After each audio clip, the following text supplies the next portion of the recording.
अरे मौलाना साहब, हमें भी टाइम दे दें। जी बेटा, हुक्म करो। सुना है बड़े इबादत गुजार हैं आप, हमें भी बता दीजिए इबादत करने का बेहतरीन दिन कौन सा है।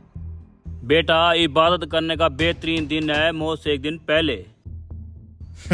लेकिन मौलाना साहब, मौत का कोई एक दिन मुकर्रर तो नहीं है। मौलाना साहब, मौत तो किसी भी दिन आ सकती है। मौत का तो किसी को नहीं मालूम, क्या पता किस दिन आ जाए। तो फिर हर दिन अपनी जिंदगी का आखिरी दिन समझो और रोज अल्लाह की इबादत करो। हम अक्सर अपनी जवानी ये सोचकर गुजार देते हैं कि इबादत के लिए अभी बहुत जिंदगी पड़ी है, लेकिन हम ये क्यों भूल जाते हैं कि मौत किसी भी वक्त आ सकती है। दुआ करता हूँ कि अल्लाह हमें जवानी में इबादत और नेक काम करने की तौफीक अता फरमाए।